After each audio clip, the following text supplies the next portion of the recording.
That is huge. Hello and welcome to another episode of Anything But Authentic, where I make crazy, unique food that is anything but authentic. On today's episode, as you can see, I have another ostrich egg here. So it is another ostrich adventure. So on this episode, we're gonna be making the salted egg version, but with an ostrich egg. Nowadays, there are so many things that people can use with salted eggs, such as chips, fries, but the most popular usage for the salted egg is for people to put it in a mooncake form, which is what I'm planning to do today. So let's get started. What we're gonna do first is we're gonna make the marinade. So what I have in here is 12 cups of water. And what I'm gonna do is I'm gonna add in around 2.5 cups of salt. And then around 10 to 12 slices of ginger, 4 star anise, 2 cinnamon sticks, and 2 dry cardamom.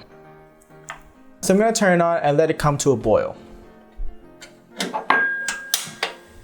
Alright, so after around 5 to 10 minutes, this has came to a boil, and I've let it boil for an extra 5 minutes just so all the spices are incorporated into the brine. So now what I'm gonna do is I'm gonna turn off the heat and add in around 3 tablespoons of sugar and let it cool completely. So that will take around half an hour to an hour, and then I'll see you back here.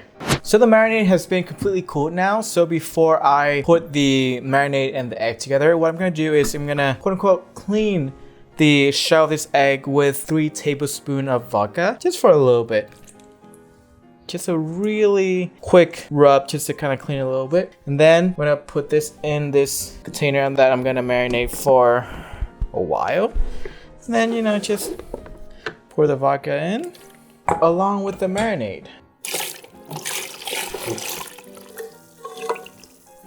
Alright, so as you can see, it kind of floats a little bit. You kind of want the egg to stay submerged. So what I'm going to do is I have a Ziploc bag here. I'm going to just take out a little bit of the brine and put it in the Ziploc bag. So what it would do is that it will help push the egg down. And the reason why I'm just using the same brine is that in case the Ziploc bag kind of breaks, it wouldn't mess up with the ratio of the water, the brine, and whatnot. You just put it in like that.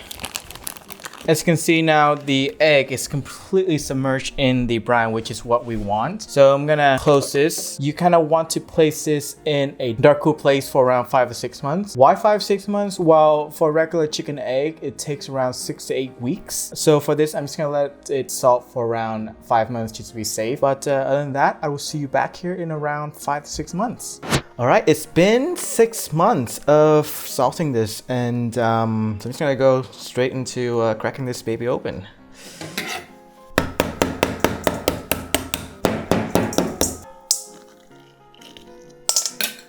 Let's see if it worked. Oh my God, I think it did work. Look at that, oh my God. Woo! Okay, so what I'm gonna do now is wash this with a little bit of water. I'm gonna put you in here. There you go. The size of my hand, oh my God. And then I'm gonna coat it with a layer of vodka. So what I'm gonna do now is I'm gonna bake this for around half an hour. So first, I'm just gonna brush this pan that's lined with parchment paper with a little bit of sesame oil mixed with regular oil so that the egg yolks can stick when it's baked. Just a little bit is fine. Then we're gonna do the same with egg yolks, just to give it a little bit of shine. So there you go, place it straight on. Just brush it all over. All right. So now I'm gonna pop it into a preheated oven at 325 degrees Fahrenheit. Typically for regular egg yolks, it only takes around 10 to 15 minutes for it to cook all the way through. But since this is a lot larger, I'm gonna try to go for around half an hour. Hopefully that's good. So I'll see you back here after this is baked. Alright, the egg yolks is done baking. I've ended up baking it for around 35 minutes just to be sure. And I've let it cool down for around an hour before I can move on to making something with it. For salted egg yolks, there are plenty of things you can eat it with. But it is, mid-autumn festival season. So I figure I'll try to make a giant mooncake with it. So that's what I'm gonna do next. What this is basically a lotus paste that I just made ahead of time. And this is the dough that will cover it. I'm just gonna start with put some of this lotus paste here. And put this on top. And cover it with more paste.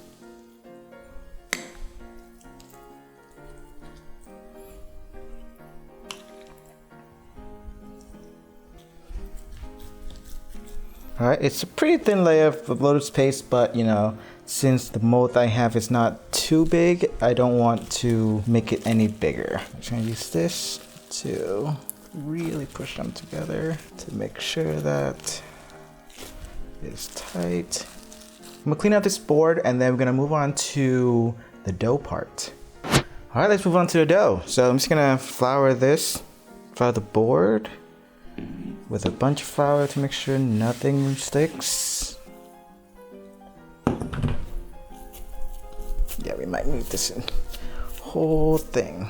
Typically what happens is that we divide and form the dough into a ball and then flatten it and then sort of cover the lotus paste with the dough. But since this is large, not sure how well that's gonna go, but YOLO.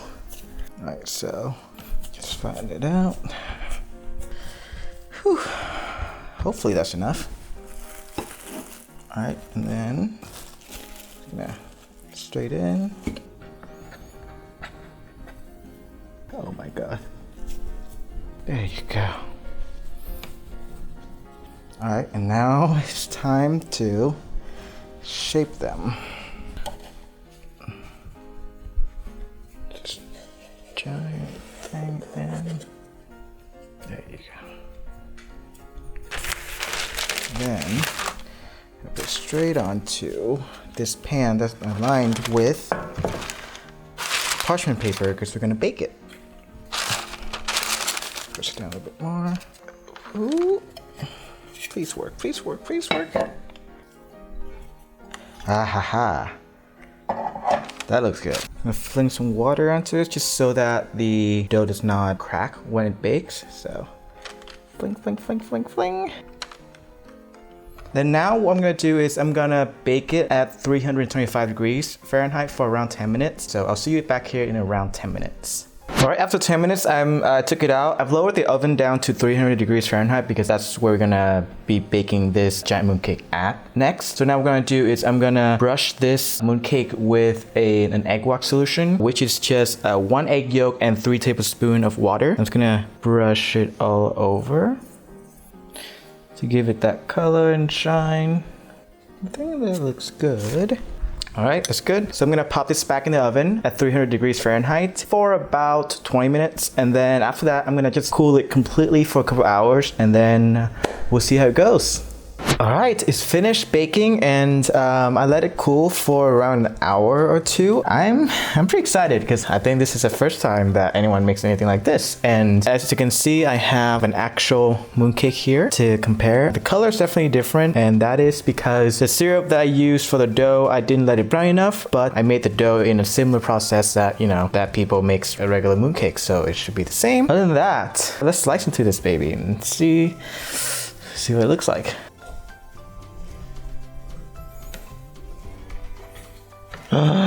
Oh my god. Oh, look at that giant thing. Look at the difference in the size. Oh my god, it is insane.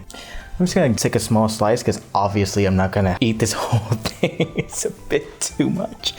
All right, so just a thin slice. All right, let's see.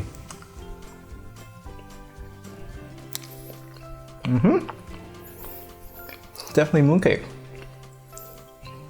So one thing about ostrich eggs is that their yolks are a lot richer than chicken or duck eggs. And so with this, the yolk tastes super vibrant and it's very rich. Like, ooh, you can definitely taste it. Let's see.